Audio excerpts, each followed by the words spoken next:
Ooh, it is time for Subculture After Dark. That is right. This is the podcast that has all of the interviews and all of the music that are far too heavy for our radio shows here in Australia. So welcome to the program, Harley. How are you going? I'm doing good, bearing the load of this heavy music. Now, we have got some great bands on the show tonight. We've got some great exclusives, which I'm very, very happy about as well.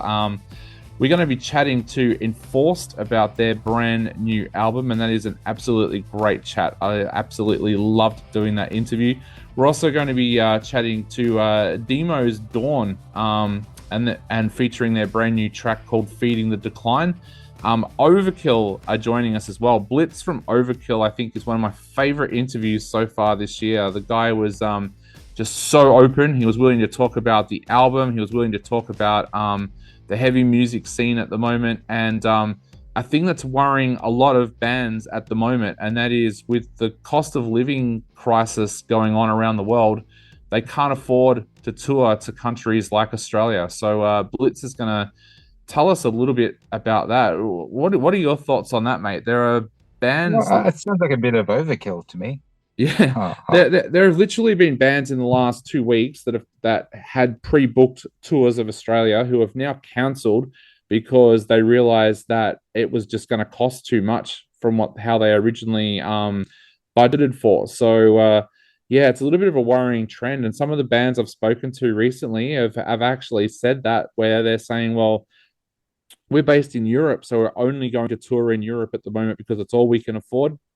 Same bands in America are saying we're just going to stick to America at the moment because we can't afford to jump on a plane or jump on a boat and head overseas. So yeah, it is something that's a little bit worrying, especially for Aussie music fans, because of course if you live in Europe, you can jump in a car and be in a different country by lunchtime.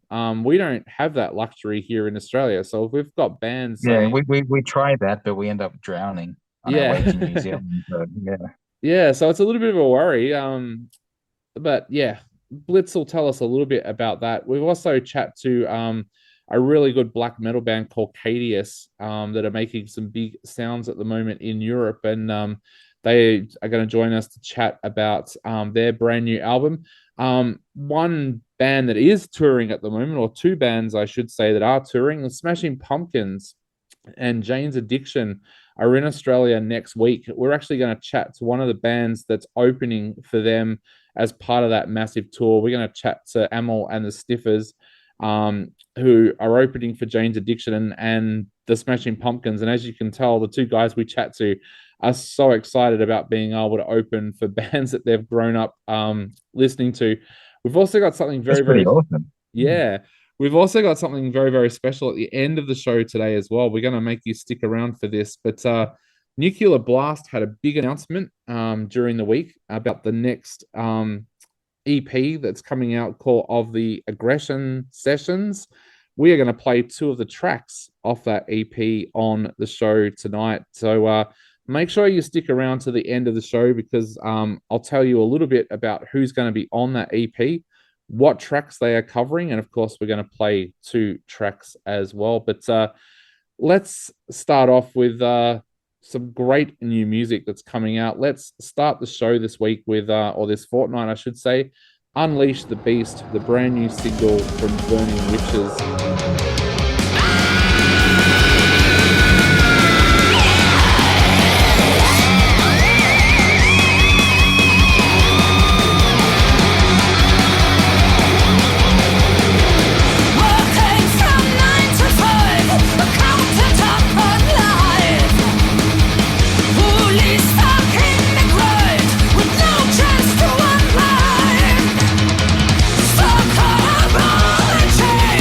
Freedom!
Well, welcome back to Subculture After Dark. Now, right now we are going to be chatting to someone who knows all about what is happening in the world of Enforced. Of course, Enforced are bringing out their third full-length album, War Remains, on the 28th of April.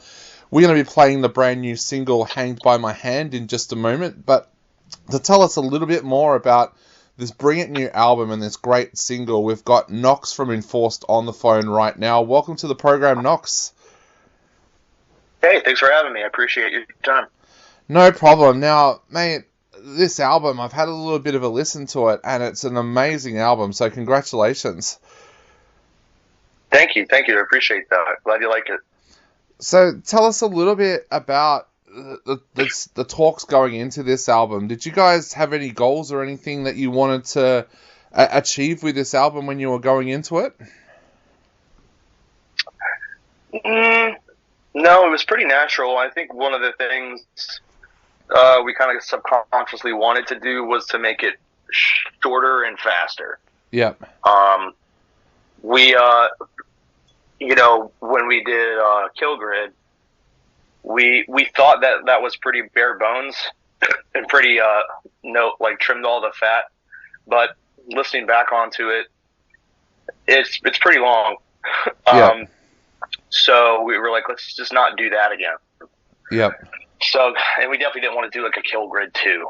I don't think anyone would have wanted that. So War Remains is shorter, faster, louder, which is always, in my opinion, it's always better. Yep. So did that change the way that you approached the songwriting with this album at all, or did you just go into it knowing, we need to be shorter and faster? Yeah, we just kind of streamlined the whole process, and we didn't really think about too much, and we didn't, the songs didn't really change all that too much during the songwriting process. The bones of a lot of the songs are the exact same as they were, March of 2021. Yep. Since the pandemic, you guys have been out on the road doing so many tours, but what was that time like during the pandemic? Was that when you sat down and concentrated on the songwriting for this album?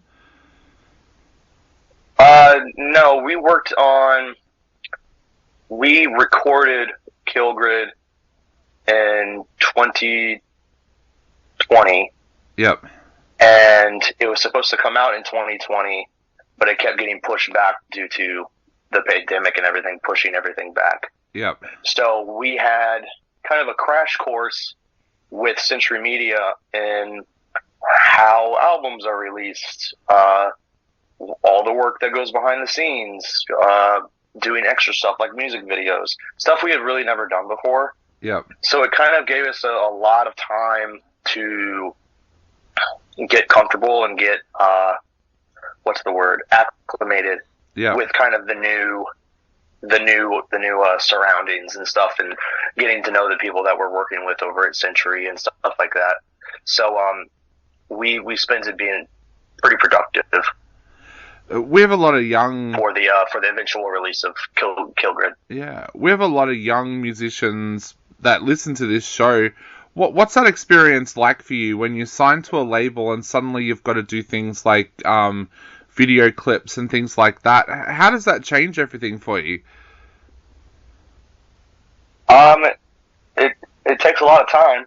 I'll put it that way. Yeah. It keeps you busy. Some of the things I'll say personally, if you're a young guy listening or a young person listening, at first you're probably not going to want to do it. But when you're in the situation of doing it, you're going to have a blast. I mean, it seems like a chore that your parents gave you to do, but once you start doing it, once you get into the rhythm of doing things, it's not bad at all. Yeah. And sometimes it can be insanely fun. Yep. So in the timeline of things, when did the songwriting process for this album happen? Was it while you guys were out on the road doing all those tours after the pandemic? Yeah, we never stopped writing. So after Kill Grid came out, and we had time, of course, So we just kept writing like we usually do. And so I would say most of the songs that are on Kill Grid were written through 2021 and 2022. I would say mostly 2022 though, in between tours. And the lyrics were pretty much written in August, and we recorded it over I would say we had to do sessions that were 3 hours here, 4 hours here, kind of all jostled around. But I think in total, it was maybe 4 or 5 days total. Yep. We didn't overthink anything. We just went in there, played how we felt, and got it done.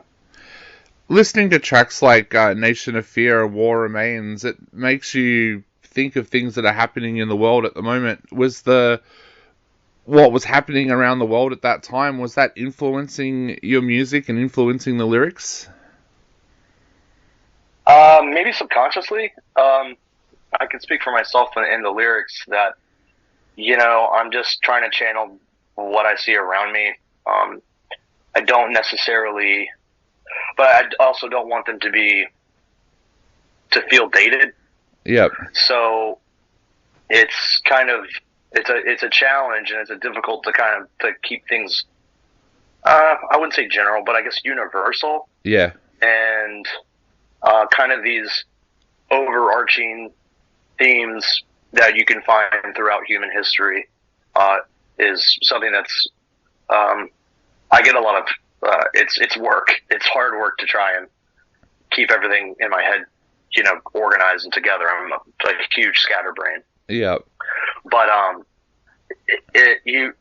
not trying to look for some necessary instances. I'm just trying to look for essences of humanity, or human nature, pretty much. And 9 times out of 10, it's usually pretty violent. Yeah. Are you someone who's fascinated by history? Do you read a lot of books about history and things like that? Yeah. I have a history degree, and so I kind of got that fascination through school. And I've always been fascinated with history, but it really, the challenge of going to college and I changed my major 2 years into it, and then I realized I was behind. So I had to go to college. There's no breaks for the last 2 years. I just stayed in class nonstop. Yep. For 2 straight years, and that kind of bull rush to sparse out knowledge, pick out the information that you need, and kind of just keep running, and then to write, a 15-page paper on something. Yep. That's pretty much kind of what I'm doing now, but in a different way. Yeah. Is there a period? Or for different means. Is there a period of history that really draws you in? Is there a time that you go back to time and time again that fascinated you when you were studying? World War II is forever fascinating. Yep. And feudal Japan is fascinating as well. As well as, let's see, what are some favorites? The Warring States period in China is forever really interesting because there's so many players and characters. And I would say probably early medieval history, in the sense that a lot of the sources are really biased. Yep. And you can never really get the whole story or the full truth, because whoever knows how to write and is writing it down isn't telling you everything. Yep.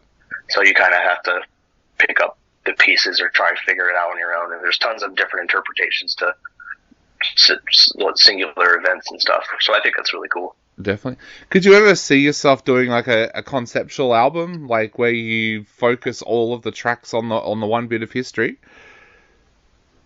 No, I don't think anyone would be down with that. Yeah. And I don't think I would be interested in that. Yeah. It would seem too because they're like all the songs have different feelings and different emotions and stuff, and it would be hard to pick and choose what part of the story deserves what flavor of song and stuff. And so I don't think I would ever do that. No. Yeah. So I'll never say never, though. Might happen. So bringing it back to this album, War Remains, you worked with Ricky Olsen on the album. Tell us a little bit about what it was like working with Ricky and what he brought to your sound as well. Ricky's great. He's a friend of ours. He tracked the drums for Kill Grid in his studio, and we had such a good time at his studio that we thought, hey, let's just do the whole album with Ricky. Yep. And Ricky was really enthusiastic about doing it, and that's a huge plus for me because he actually wanted to be there. It wasn't just a job. He was like emotionally invested in it. So that was, a blessing. Yep. And what he presented was a really positive energy and very kind of like get you riled up, get you all gung-ho about nailing your tracks and nailing your parts. And when I say nailing, I don't even mean getting it down perfect. He knew how it was supposed to sound, and some of the takes on War Remains aren't the best, but they felt the best. Yeah. And he decided, I think he was one of the people who decided to not use a click track or a tempo map for the drums, because Alex has a hard time slowing down. He plays really, really, really fast. Yep. And so he was like, you know what, just get rid of him and let's do another take. And Alex nailed it without the tracks, the tempo map. So we were just like, okay, that's the speed it's going to be, and it's way faster than we all expected. So, but it worked out. I mean, it feels so much more natural, and it sounds like how we play live. Yep. Because I know even when we're playing Kill Grid songs, it could be a 4-minute song. It's done in 3 minutes. We shave a minute off of it because we play it so fast. Yep. So it's like, why don't we just play that fast on recording? Yep. And it's just like, oh yeah, that's smart. Like, just do what comes natural. So that's pretty much what he brought to the table. He was always a constant, positive force and really easy to work with, very laid back. A really cool guy. I love him a lot. Yeah. Now, we talked a little bit about how much you guys toured after the pandemic ended.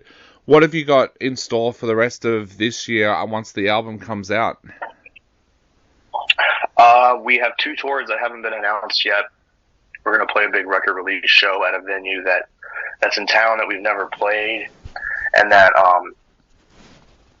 not a lot of people play at, and we're trying to make that venue a thing because it's the perfect size for something like that. We don't really have a venue that's in between 300, 500 cap size room. And I think that would be a perfect size.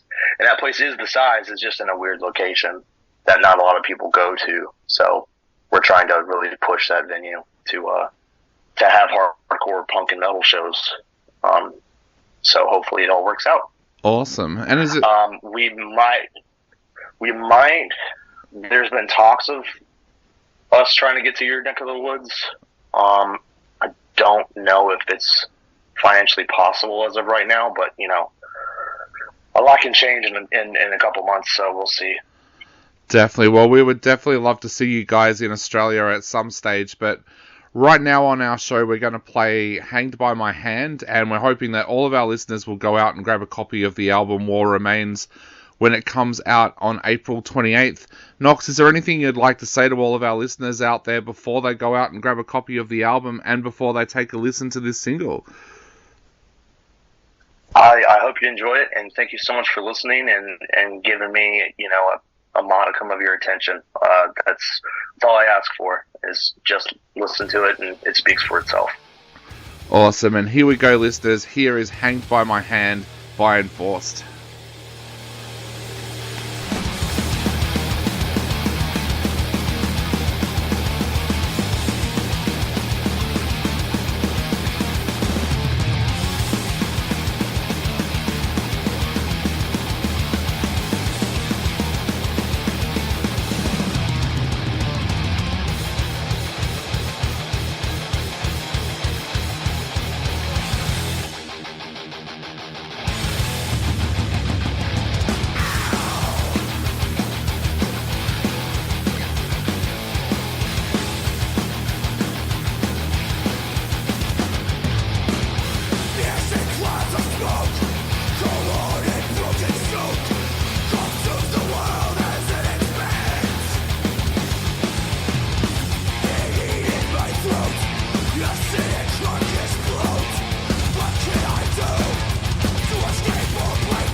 Well, I just wanted to start off by saying how much I love this album. It's an absolutely fantastic album. So, congratulations. And we've been playing the single on our show and people have fallen in love with that. So, congratulations.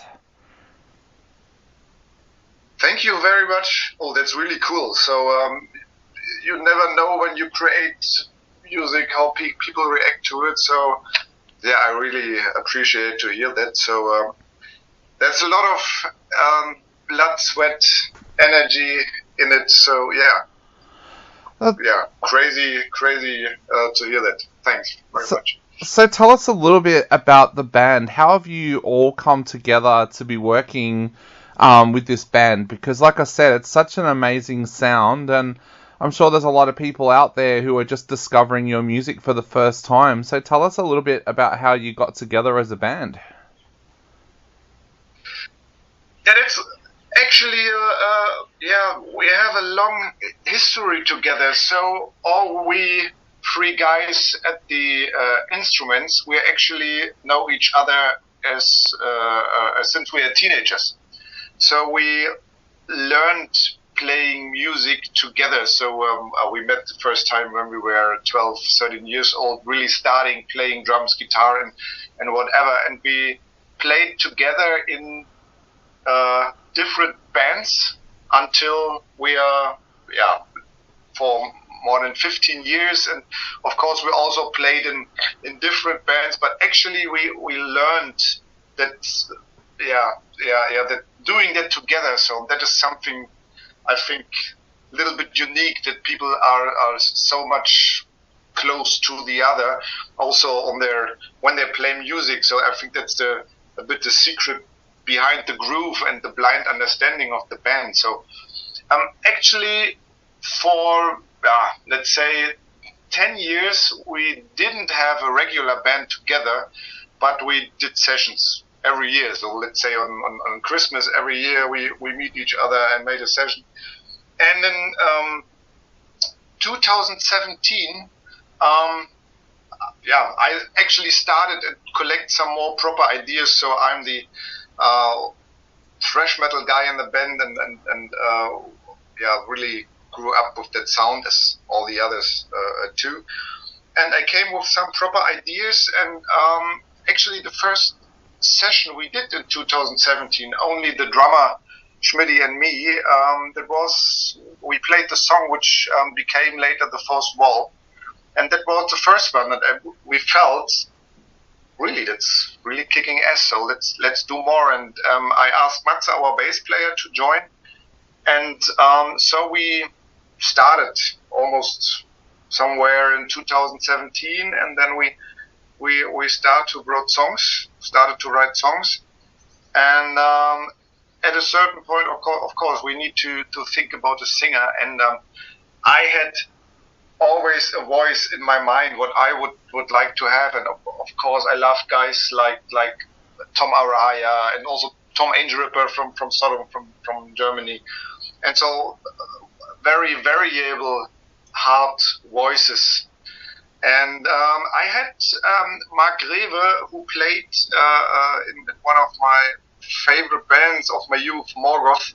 I had also his voice in my mind, but actually more his voice on the Morgoth records, which are not the most famous ones, so the later ones where they became more melodic and so on. But that was something what I was looking for.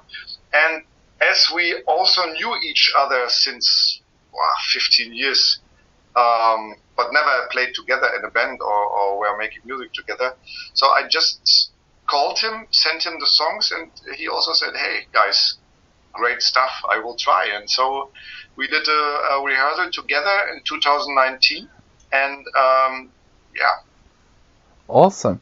So going back to when you were 12 and 13, for the three of you, what was it that drew you to music? Was there something there that made you guys fall in love with music at such an early age?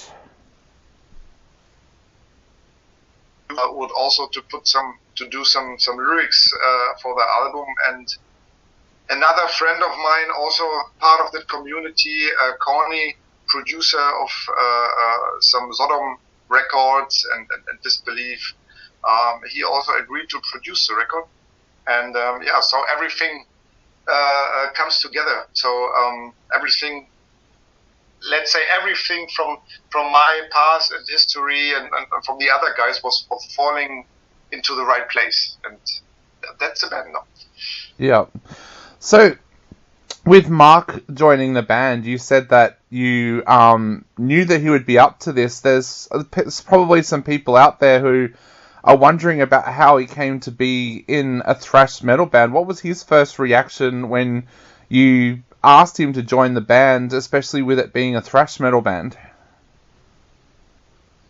Interestingly, he was completely open. I was surprised myself, as he immediately said, send me the songs, I will listen to it. So Mark is, of course, he has more, or he's listening to more music styles than death metal.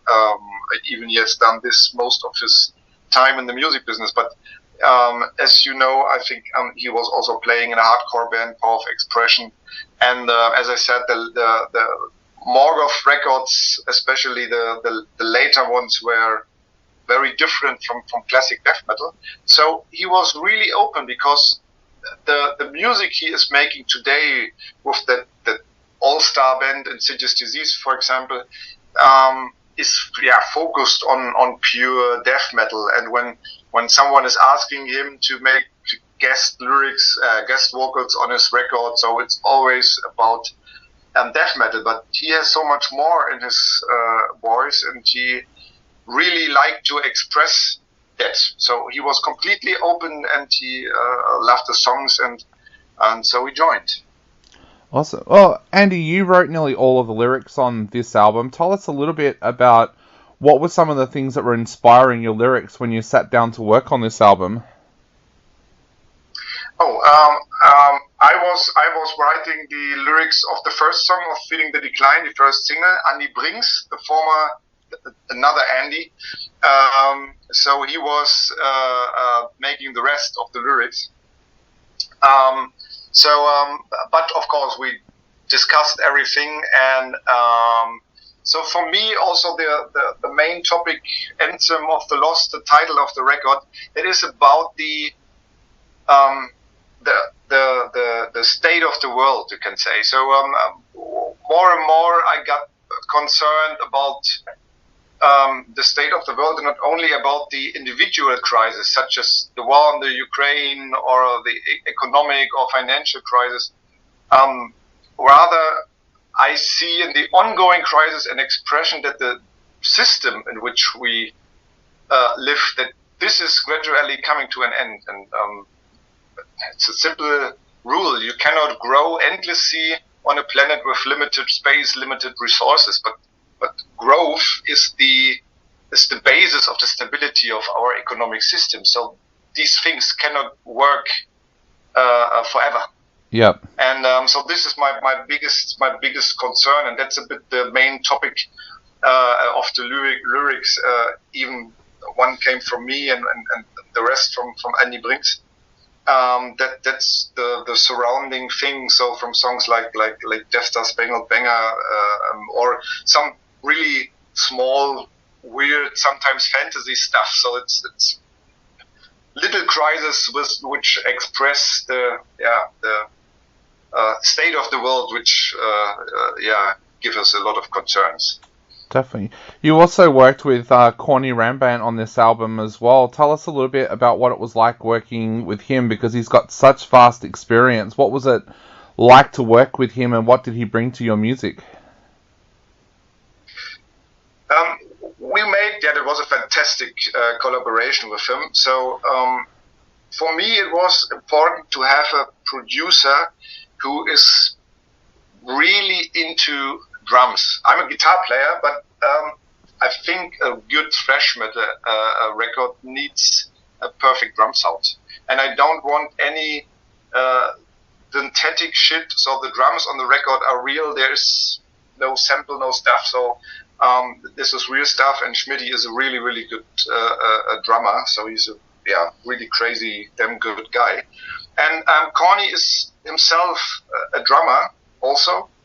And for me, it was important to have a focus on the drum sound, because the rest follows.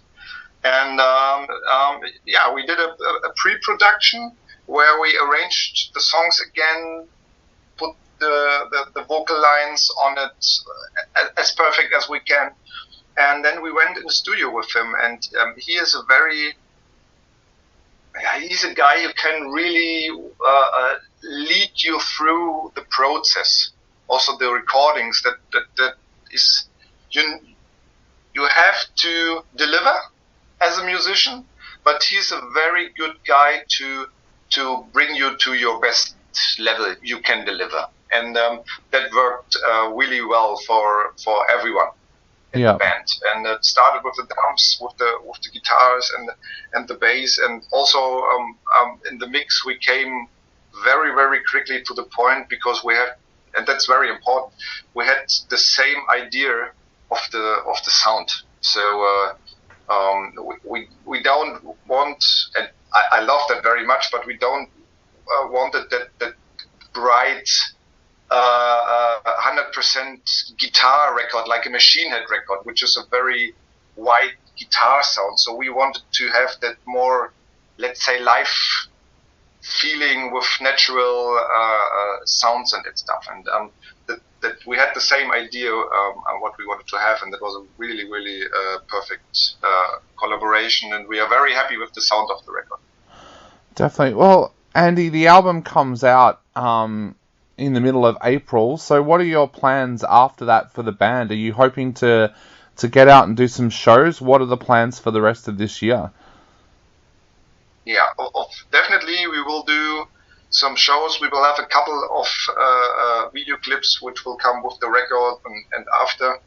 And we will do some shows. We will headlining a club show very soon in Germany, and then there are currently negotiations to support one of the big four German thrash bands on a tour at the end of the year. And also there are two open air festivals this year in the middle of Germany, which we play. And more live playing will come next year. It's a little bit the hen and egg story. So with the album, with the record in the back, it's much easier to book the shows. And Also, this year is very difficult to book shows in Germany because that's still stuff that comes from the COVID crisis. So that there are many postponed gigs of bands which will happen now this year.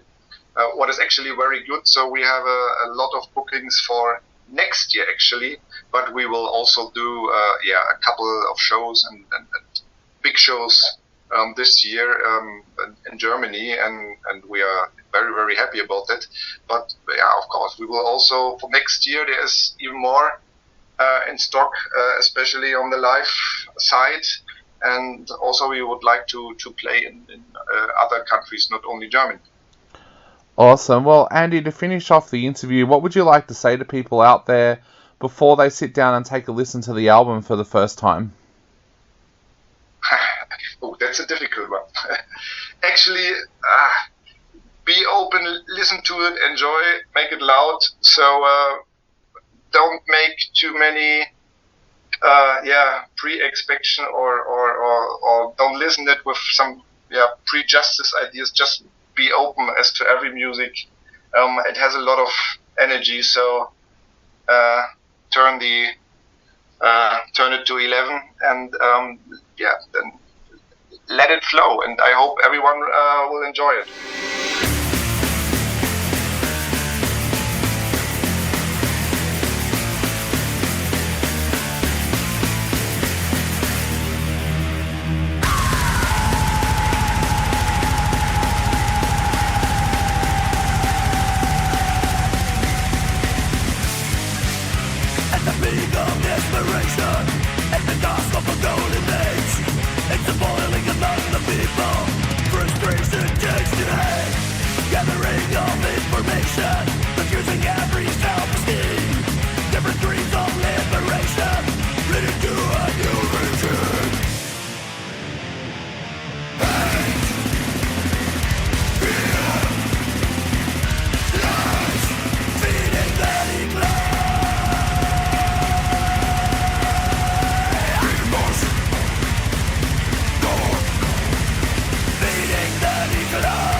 And welcome back to Subculture After Dark. Now, we've got something that we know that you are going to love because Wicked Place at the moment is one of the most requested singles on our show.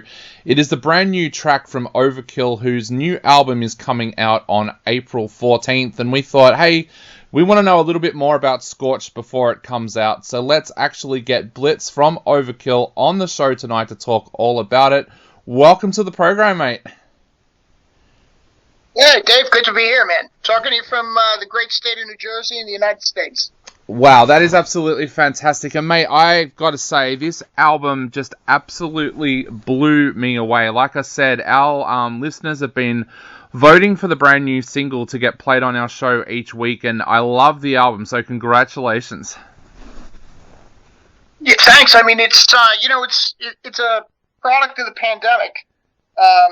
And boy, I'll tell you something. There's something that's special about it. But I mean, I don't think it's pandemic based, but for some reason it just seems to hold a whole bunch of influence that we've had since kids, and the experience we've gained as songwriters over the years, and it just got a great feeling of success attached to the entire project. Definitely. Now, you mentioned there about it being a little bit different. One of the things that first hit me listening to this album was that there's a lot more melody there. Was that something that you guys planned before you actually started recording, or did that just kind of happen naturally? I think it's natural. I mean, you know, when you get a demo, I mean, Didi Verney, my partner since the early 80s, he starts that demo. You know, it's kind of skeletal when it comes my way, and comes Jason, the drummer, and Dave, the guitar player. When it comes all our way, when we start, you know, taking it apart. But I started hearing those influences that they beckoned melody, and those influences being kind of traditional heavy metal. Or you just mentioned Wicked Place, for instance, when you were giving me the lead in here. It's an old blues ride. It's something reminiscent of, you know, the 1970s on steroids. You know, it's like I don't know, Foghat on meth. I mean, I don't even know what to describe it as, but it seems again to beckon for a melody that hugs that big swing and riff. So I think the songs themselves dictated the fact that the melody was going to be, you know, one of the results of the writing from the entire band. Definitely.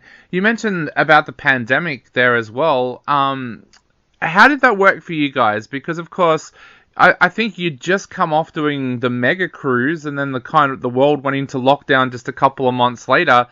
How did you spend that time? Like, because some people felt that they had no creativity during that time at all, but it feels like you guys did, because you were able to work on the album. Well, we were on the road. It was March 2020. We were out, actually, with the same band we're taking to Europe, from New Orleans, Exporter. They'll be on the upcoming tour. But we were shut down in the Carolinas. I mean, that's south of us, 1,000 miles, in Jersey. And, you know, we went home, and, you know, everybody was thinking it's going to be a couple of weeks, don't worry about it, kind of a thing. You know, it's going to be a month, it's going to be 6 weeks. You know, it just kept going and going. Now, under normal circumstances, we will not do an entire record remotely. We've embraced, you know, the file sharing or remote recording, but there's always periods of time where Didi's working with Dave in the same studio, that everybody's there for the drum tracks. So it's a combination. But when it showed itself as that it was going to be entirely remote, I think we just embraced it because we were ready. Like, hey, at least we got the demo. It's a place to go. It's a place to write. It's a place to, to get some good ideas down, especially in kind of a dark time. So I think it became reflective of that time, and I think, again, we embraced it and loved the fact that we had the luxury of time to actually be able to take a few years between records as opposed to months. It also gave you a little bit of a chance to rest as well. Was that something that you felt that the band needed at that time? Because, like you said, you guys tour very, very heavily.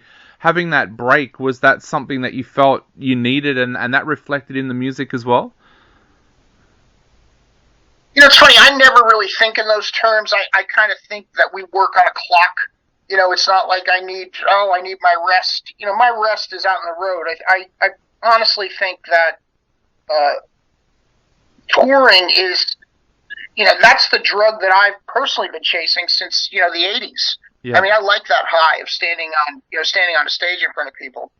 So I never thought in those terms. I really thought to myself at one point, I said, this is the longest time I've not been on a stage since I was in my early 20s, you know, and I was like, you know, this blows. Yeah. but personally, while working on the record, I think we were all getting really good results. And I'm not saying it was based on anger, but maybe based on a pushback. Yeah. You know, and saying, you know, we can incorporate a little traditional heavy metal. We can incorporate a little progressive thrash or some blues or some groove. So the record took on so many different faces, and that's more the result of the pandemic and the success of the project. It's all those different faces, but still putting the Overkill stamp on it. You talked about those phases. I saw another interview that you had done, and you talked about the fact that the first time around the lyrics were kind of excited and amped up, and then the second phase saw it to be a little bit more depressing and darker. I was wondering if you could talk us through those two phases. Well, it just became shitty, you know. I mean, it was, you know, the time was, as you know, I mean, I don't know what your personal situation is or if you had a family, but I was here by myself with, it was me and my motorcycle on top of the mountain, you know. Yeah. It's like, you know, I would meet my friends for like long rides during the summer or the warmer months, you know, spring, summer, and fall, and that happened over a 2-year period, you know, where we're still locked down. I mean, you couldn't get out and see a ball game. You couldn't go down to the bar and watch a hockey game. You couldn't. There was a lot of no can do's. Yeah. And I think that became the reflective nature of the writing. I think that's what I've always done as a writer. Is I've written about where I am and where I've been. Yeah. Normally, I confess sins, for instance. But where I am is usually, a big part of the personality that comes out. And I started detesting that, and that's why I mentioned in the last answer about pushing back. I think it was necessary to kind of stand up and go, okay, enough of this. Enough of this. This has nothing to do with me. This has nothing to do with the band. And that was the reason for a lot of that teardown. Now, obviously, I didn't take everything, burn it, and throw it out in the backyard and say die, die, die. It was more like, hey, listen, there's some good parts here, but I got to spin this into that, Overkill wins in the end, not loses. So. Yeah. I think we all went through those different phases. Like, I know for me, I live in Melbourne, Australia, which ended up being the most locked down city in the world during the pandemic. We were pretty much locked down for 2 years. And during that time, I found myself at the very start, I was like, hey, this is kind of cool. I get to work from home, doing a radio show from home. I don't have the early mornings. And then I found myself starting to get really frustrated because of like what you said. Couldn't go watch a football game, couldn't go and watch live music. But also, my wife was an essential worker. So she was going out every day. So I was getting cabin fever at home and she was getting to go out. And I started to actually get jealous of the fact that she got to leave the house every day. So yeah, I completely understand those phases that you're talking about. It's unique because I found that during the pandemic, I would obviously follow what was going on, but we were all being fed such a line of fucking horse shit that it was, it got to the point where I started looking for other places for information, and I started going to Sky News in Australia, and I was aware of the Melbourne lockdowns, is what I'm saying. Yeah. I'm not saying that. I could see that people were pushing back against it too. Where you'd see dudes getting arrested for walking out in the street and smoking a cigarette without a mask on. That kind of stuff. I was like, this is not going to last very long. I mean, those motherfuckers will not be pushed around. Yeah.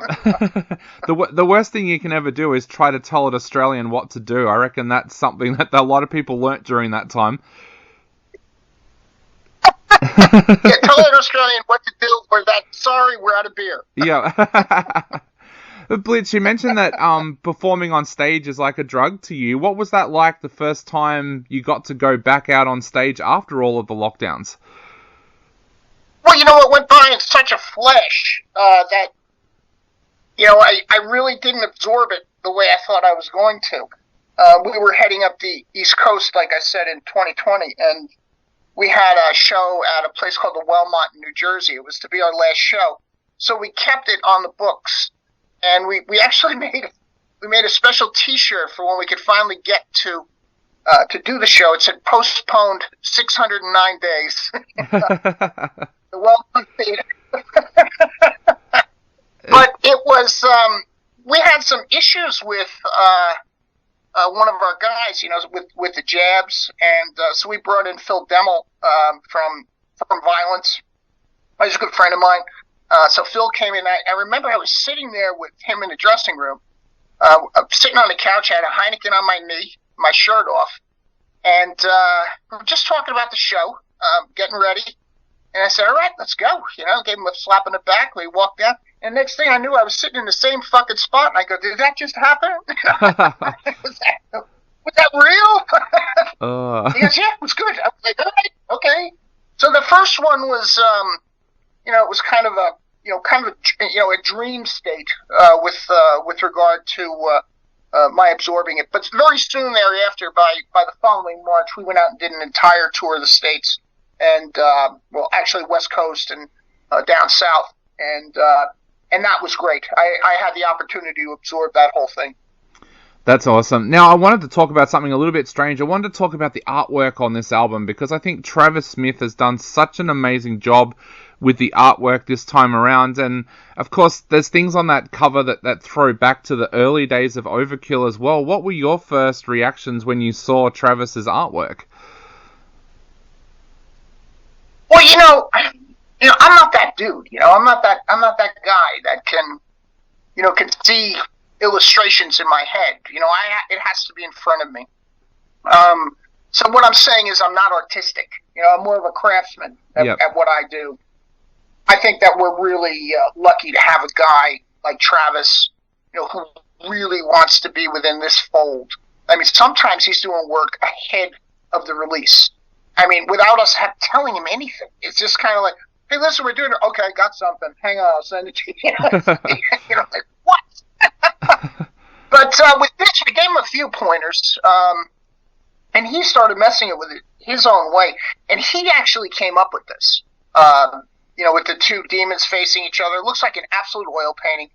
Once it was titled Scorched, the record, he just went to town with the entire thing. And I tend to agree with you. I mean, I think this is one of the best album covers we've had in years. I mean, maybe the best. I want a large version of this in an oil painting up on my wall, under glass, because it's just got that vibe. And that type of success with regard to his artwork or his long-sightedness to saying, okay, this is what these dudes need according to this type of music and this type of a title, I think only adds to the package. It makes the whole thing feel and visually feel, audibly feel that much more valuable. I'm glad you said that about wanting it up on the wall, because I want that up on my wall as well. I was looking at that the other night and thinking, man, I want that up on my wall. So, yeah, maybe that's a merch idea for you guys. Bring it out underneath the frame. It's funny because Didi and I have been in the business for so long, and Didi's actually artistic. He actually draws. He's done other things in his life when it comes to art, painting, etc. So he has that in him. But he and I, when it comes to Overkill art, and this is the expression that says it's a winner, is this. What do you think? Pretty good. Make a great T-shirt. Bet your ass it would. Now, Blitz, I know we do have to wrap things up because we're right out of time, but I wanted to ask you, what would you like to say to all of your Aussie fans out there before they go out and grab the album on the 14th of April, but also, is there a chance we might see you guys in Australia sometime soon as well? Well, there's always a chance. I mean, isn't that the greatest thing about this? I mean, we've been touring the world for a long time and only been to Australia twice. We were actually scheduled for something that I think it got blasted out by the pandemic. You guys were going to do a cruise out of Brisbane. That's right, yeah. A couple of promoters were putting something together out of Brisbane into the Pacific, and it was going to, they had us on it, and that got blown out of the water. But, I mean, I hate to say this, but it's always about the AUD versus the USD.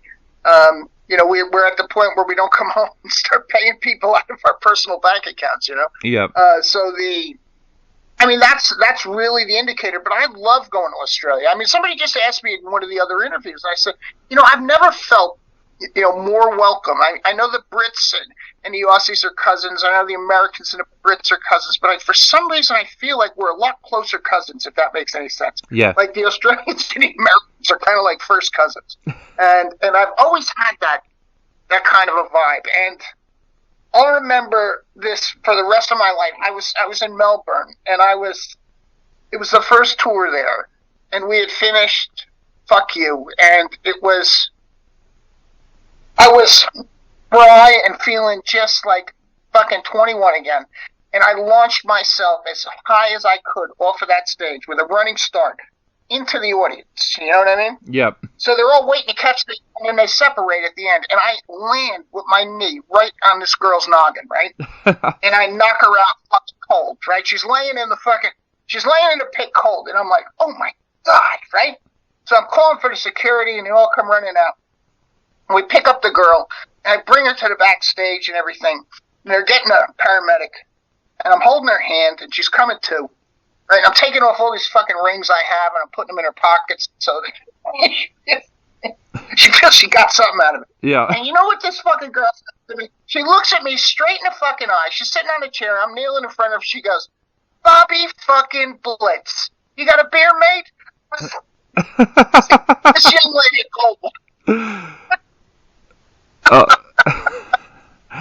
Well, that is an absolutely amazing story, mate. And I know that you have so many Australian fans here that will welcome you guys back with open arms. But thank you so much for taking the time to chat to us today. It's been an absolute honor having you on the show. And I cannot wait for more people out there to be able to get a chance to listen to this album. Dave, I appreciate your time, man. I hope to see you somewhere down under.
Solution.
That was Wicked Place by Overkill. And now, right here on Subculture After Dark, Dave speaks to Caedeous. Well, I wanna start the interview by saying congratulations on this album. I've had a chance to sit down and take a listen to it, and it's an absolutely amazing album. So congratulations. Oh, thank you so much, Dave. Thank you so much. So tell us a little bit about this album, because I understand it's a concept album that touches on a few different things. So tell us a little bit about this album and the idea behind it. Okay, this album is a little bit different in terms of sound in comparison to the previous one, Obscures and Prepared for. This time we took a different approach in how we were making the structure of the songs. We've decided to take a more brutal and aggressive approach, making the songs only with Thomas, singing, and just leaving one song this time with the female vocalist, Rosmeta, so we could give it a more extreme metal feeling, since the previous album was a little bit more symphonic and melodic. So we took that different approach, and even the story of this album follows an even darker approach. I mean, the previous one was speaking like eternal struggle between demons and angels. This time we decided to talk the story directly to hell, and we tried to make the feeling of the thematic of the songs to reflect that decision. Okay, so it's a more brutal experience, we think, at least. So what was it that made your decision to make this album a lot harder and a lot heavier? Was there something there that sparked you wanting to do that? Well, it was a little bit a mix between feedback that we've got from the previous albums. Okay, we knew from the start that Obscurus Perpetua would be like an experimental album, where we would try different ideas to see what could work or not. Okay, on the feedback we got from a lot of fans and the magazines, it was like a mixed feeling. I mean, a lot of people loved the album, how it was, but there was the other part of people that did not enjoy a lot of the female vocals being sang over Thomas' vocals. So we decided to take in the feedback that we got, okay, and without losing the feeling of what Caedeous is and what the type of creativity that we have, okay, we've decided to explore a more brutal approach, this time only with Thomas, to give a more brutal experience, okay. Basically it was that. Also, we had a little bit of an idea that would follow to the fourth album, and also because the vocalist, the female vocalist that we had for the second album, she could not do this time the third album, and we recruited another vocalist, which is Rosmeta, that joined to this album. So we just decided to go with just one song with female vocal. Now, you mentioned there a little bit about having Rosmeta coming on board. You've also had people like Rich Gray that you've worked with on this album as well. Tell us a little bit about the musicians that you worked with this time around. Okay. So Thomas, well, it's the same vocals, male vocals that has been on the second album, and he's going moving forward to the fourth, fifth, and etc. This time we decided to bring, instead of me doing all the instruments, we've decided to take a more professional approach and getting professional seasoned musicians. And I was looking for someone who could play the bass and record Caedeous as a studio album and going live, okay. And I had the chance to meet Rich Gray from Annihilator, and we spoke a little bit. I showed him the music, ideas of the music that we were doing from our station, and he loved it, okay. And we talked, and he decided to record the bass for it. And we moved not only as him as a session bassist for the album, and but also we mixed, produced, and mastered the third album. We also brought in a guitar player, which is Douglas Melchiach, also to do the guitar parts as well. He's also a very session musician with a lot of experience.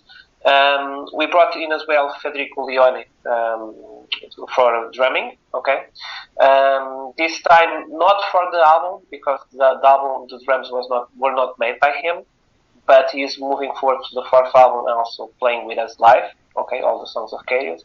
And then we brought in Rosmeta, which is now the female vocalist. In the overall, well, that's the mainly lineup that we have currently, and this time it will be a fixed one. We're not changing anyone soon. Okay. That's great. And there's also a second album, of course, a second CD that comes with this album, with all of the tracks in an orchestral version. What was that like to record? Well,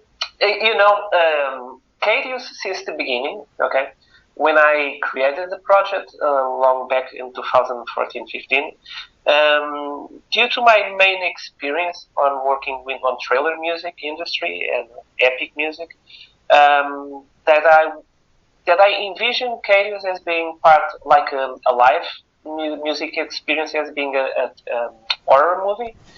And all albums of Caedeous have been always mainly composed with the orchestra part. And this time around, like on the first album, we've decided to, hey, this looks like really good to have the orchestra, as an added feature of the album, so people can actually have the metal version if they wish to listen to it, but they have the bonus of having the orchestral counterpart as being an added experience to people feel like how it was to compose, how it was to record it, and to also to have the feeling like it was a horror movie that they've been watched on TV or cinema. Okay, and the experience of recording it was quite, I don't say chaotic, but it was really took a lot of effort, in trying to get the session or orchestra session recordings. We, especially due to the pandemic and especially due to how the world current inflation is going, we struggled a little bit to get it done and recorded. But finally, we got in Europe a session orchestra session that basically recorded for us. So it was really great. But it wasn't really hard work. I mean, it took a lot of time. Basically. Yeah. You talked a little bit there about the horror film feel to this, and a lot of this album, of course, was inspired by the horror stories of Lovecraft and Clive Barker. Tell us a little bit about why those writers in particular inspired this album. Well, not only me, but even Thomas and all Rosmeta, Douglas. I mean, we're all fans of the horror movie genre. Like for me personally, and also for Thomas, we love how Clive Barker approaches the horror feeling of stuff.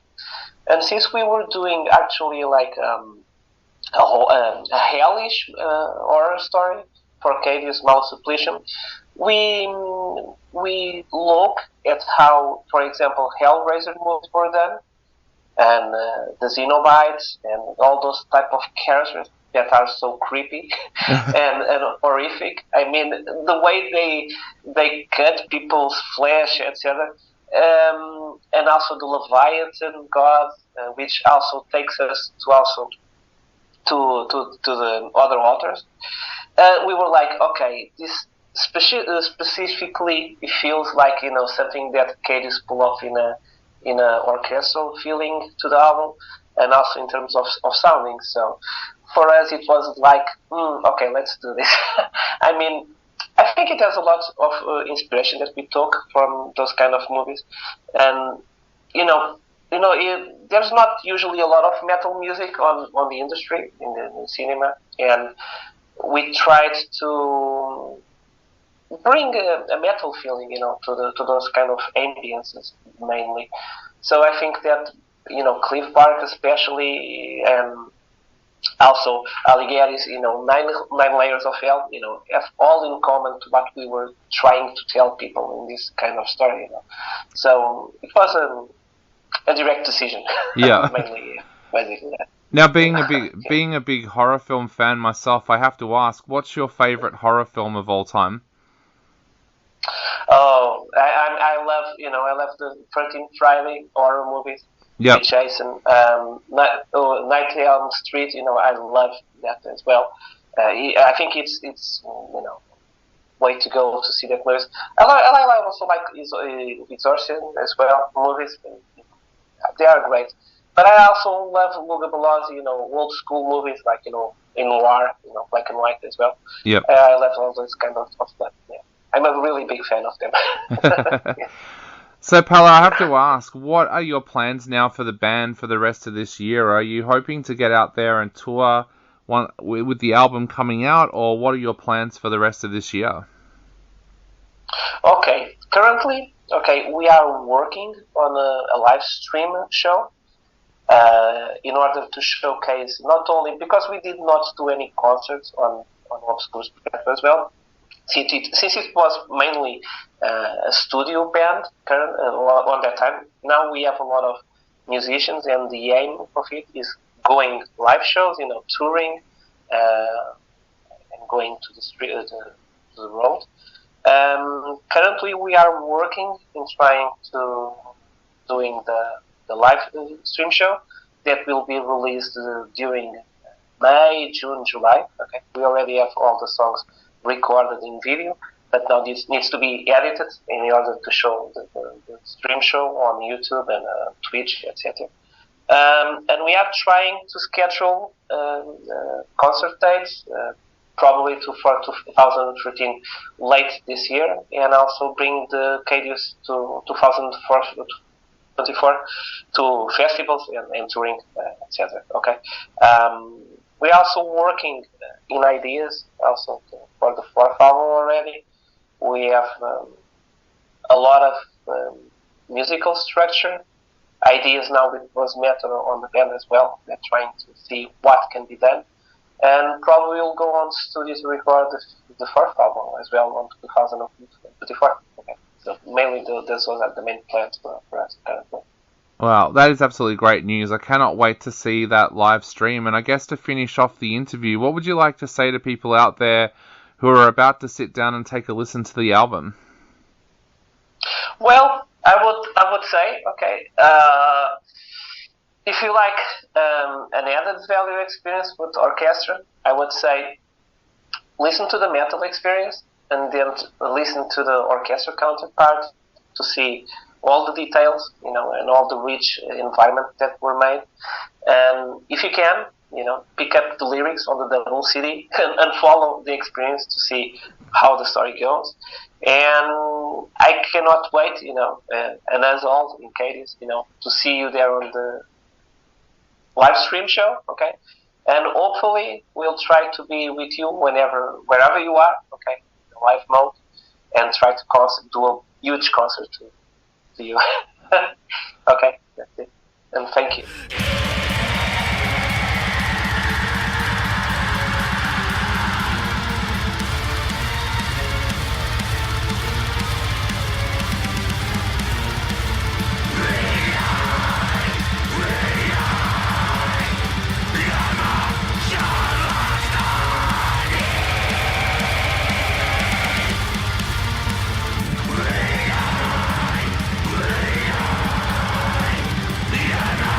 Yeah.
Well, listeners, we know that you are very, very excited about the World is a Vampire Festival that is hitting our shores in April. Of course, the Smashing Pumpkins, Jane's Addiction, Red Hook, Battlesnake are some of the bands that are involved with it. And of course, the mighty Amyl and the Sniffers as well. And we thought, hey, we want to know a little bit more about this festival.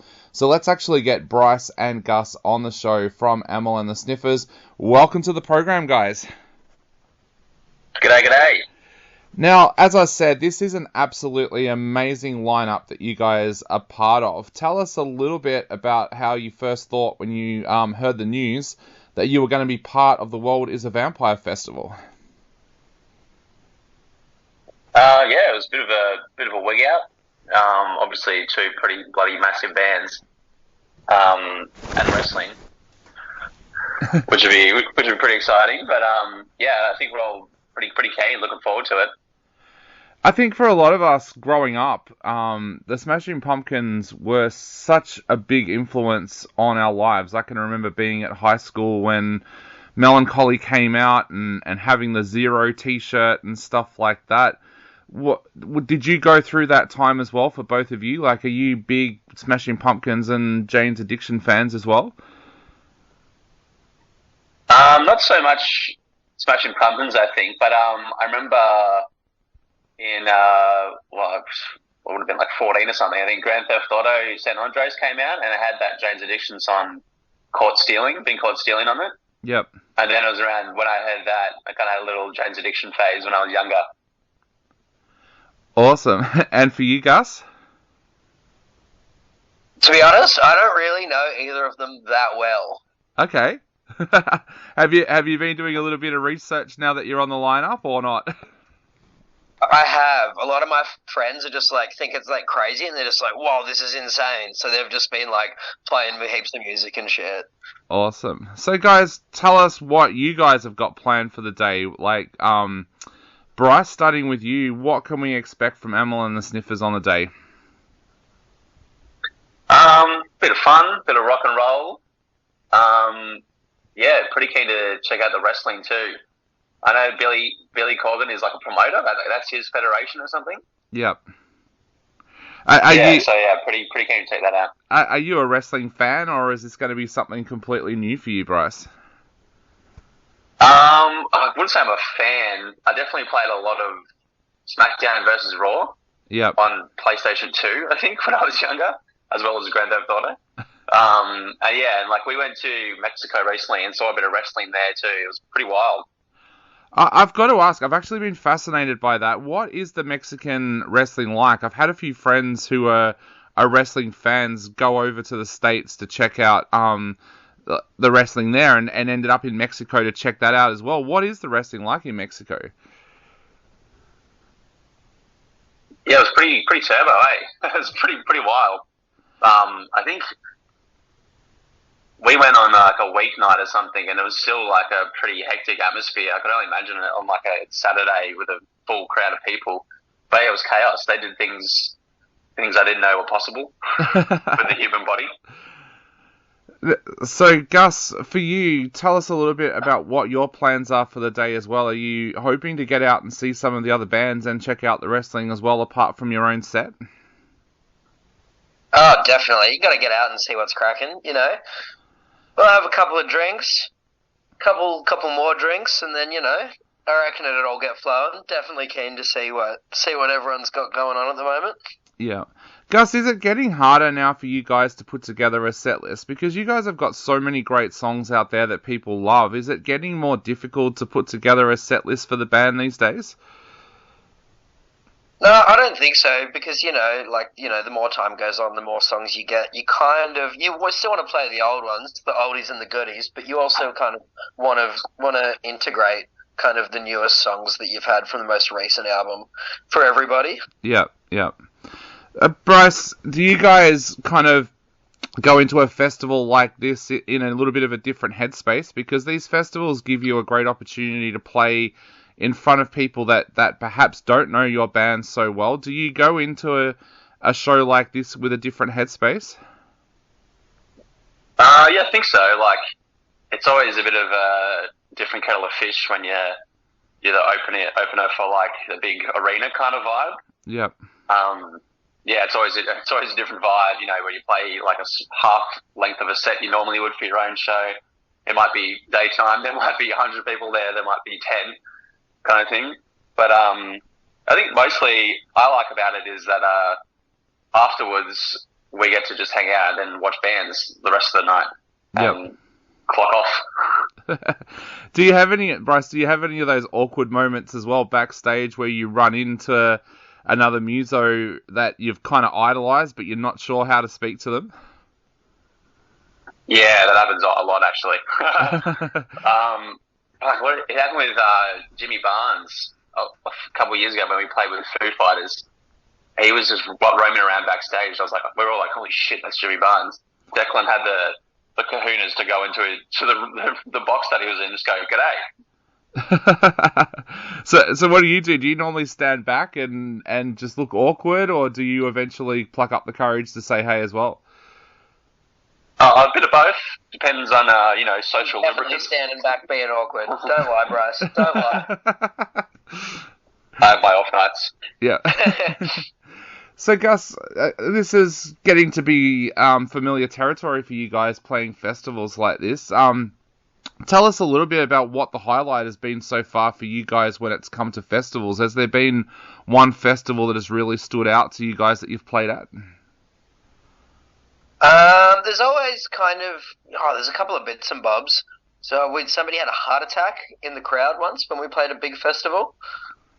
And that was also the show that was the drunkest I've ever played on stage. That comes to mind. Other than that, getting to see other bands that you, I guess, normally wouldn't is kind of usually the highlights of those festivals. Like recently when we played Primavera last year, got to see the Gorillas, which was real sick, and Tyler, the Creator. Kind of that's generally either the show or just kind of like the fucking mad big bands that you might not normally get to see. They're kind of the highlights. Yeah, and I've got to ask the same question, Gus. What do you like backstage if you run into someone that you completely idolize? It depends, like you've got to suss who's around them, what they're doing, if they've got to go somewhere, if they've got to be somewhere. If they're just kind of lurking, and I'll probably, like try and go say g'day or like try and get a flick or something. But sometimes you can't be interrupting people in their business if they got shit cracking. Yeah. So Bryce, for you, what's been the festival highlight for you that you guys have played at the moment? And is there a festival out there that you guys would really love to go to one day? Yeah, like Gus said, I think as well for me, Primavera was pretty cool. It's great to clock off and then see all the bands that you wouldn't ever get to see otherwise. And I don't know. I feel like we've done a lot of the festivals that I thought we would never do at all. That I thought I would never get to at all, to be honest. I don't know. I couldn't think of one that I'm really itching to get to. Yep, awesome. So, Gus, tell us a little bit about what you guys have got planned for this year. Of course, the last couple of albums have come out and they've done so well. And now this festival has popped up as well. But what have you guys got planned for the rest of this year? Currently, at the moment, we're in the very early stages of writing a new record. So we've got that popping for the immediate future, kind of after this tour. And then we've got, Bryce, correct me if I'm wrong or if there's anything more, we've got a Europe tour in like July, I think. And then we're going to America at some point after that. But in between, we're just writing, trying to get that popping off. And that's kind of what we got. Yeah, that's what we got cracking for the year at this stage. You nailed it. Got him. So, Bryce, what has the last couple of years been like for you guys? Because, of course, I remember having you on the show when you were first starting out, and we had a great chat about what was going on and stuff like that. But have you had to pinch yourself over the last couple of years with everything that's happened, especially with the success that the albums have found and stuff like that? Like, it must almost be unbelievable for you. Yeah, definitely. I think this project has gone far further than any of us had ever anticipated, to be honest. I mean, even the fact that this is me working right now. This is part of my job right now. I'm walking around the house in trackies and slides, and this is my job now. I always like every now and then stop and think like, holy shit, yeah, this is actually the greatest job in the world. What about for you, Gus? How have you found that transition from like working a 9-to-5 job to doing this full time? I mean, it is pretty wild because, like, once we went on our first overseas trip, we just never stopped, really. So it kind of, like, now, because we've been doing it for so long, and we've been on, like, you know, countless tours overseas, it's kind of, like, second nature and really normal. But at the time, a few years ago, it was like, yeah, it was a stark contrast. Awesome. Now, guys, I know we are running out of time very, very quickly, so I guess to wrap up, what would you like to say? This is for both of you. What would you like to say to people out there who are heading along to this amazing festival to check you guys out? Stay safe, but more importantly, have fun. Yeah, come on down, have a couple of beers, a bit of fun. Gus might get in the ring.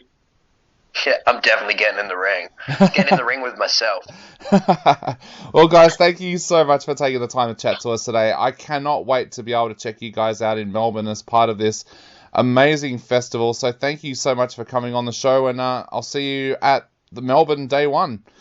Hell yeah. Thanks, mate.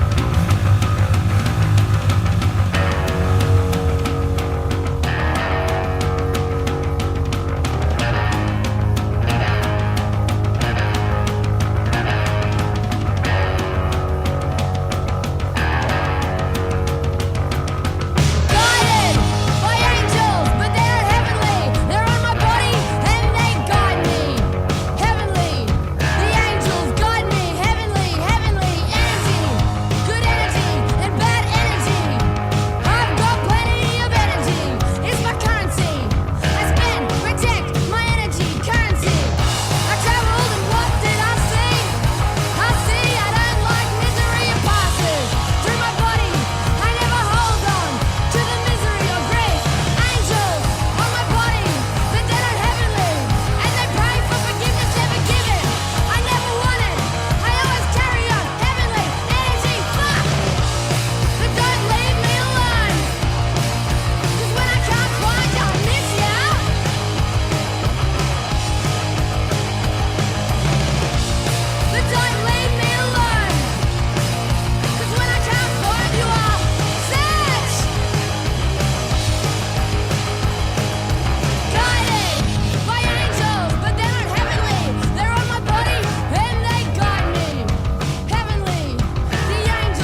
So we kind of scared you there, didn't we? Or not scared, but probably shocked you a little bit because that was the first song off the Aggression Sessions, the brand new EP from Nuclear Blast. That, of course, was Fit for an Autopsy covering Hellions. Now, mate, do you want to know who the other artists are that are on this amazing EP and what they're covering?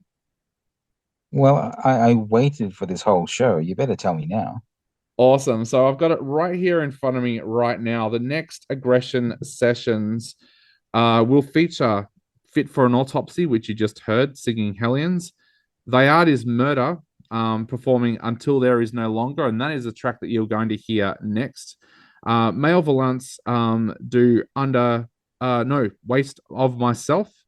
Fit for an Autopsy also do Under a Serpent's Sun, which is a cover of At the Gates. They Art is Murder also do a cover of Hammer Smashed Face, which is a Cannibal Corpse cover. And don't we all remember? Were you there that day? For those who are listening right now, Harley and I went to college together. Were you there the day when a good friend of ours, Luke, introduced one of our lecturers, Ray Mooney, to Cannibal Corpse? I don't know if I was there for that one. That sounds like a great story, though. So basically, our friend Luke was listening to Cannibal Corpse on a Discman. Yes, we're showing our age there. The lecturer asked what he was listening to.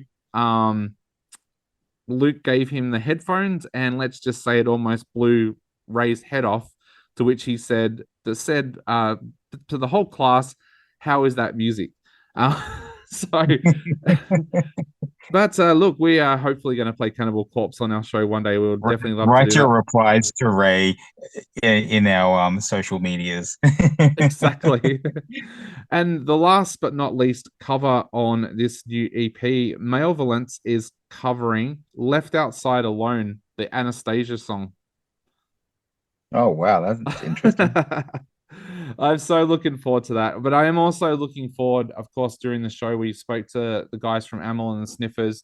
I am so looking forward to being able to see the Smashing Pumpkins and Jane's Addiction. So if you are going along to the show and you see any of the Subculture After Dark crew there, come up and say hi. But if you want to stay up to date with all of our interviews and everything from Subculture, make sure you jump onto our website, www.subcultureentertainment.com, because we do a lot of metal interviews for countries outside of Australia. So this is kind of the best of that we put here on Subculture After Dark. But a lot of those interviews find their way online. And what socials can people follow us on as well, mate? We're on the usual suspects. There's the Facebook for those over 50. There's we have an Instagram page under Subculture Dave. We also have a Discord and Twitter. Did I miss anything? No, you've got them all right there. And look, if you do want to go and grab a copy of the Aggression Sessions, the digital version of the EP will be up online now when you're listening to this show. But if you want the exclusive CD and vinyl versions, you're going to have to wait until July 21st. That's when Nuclear Blast are going to be making them available.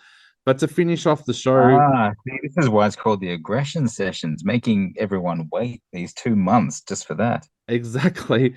But we are going to close this fortnight's show by taking a listen to They Art is Murder with Until There Is No Longer. But for now, I've been Dave G.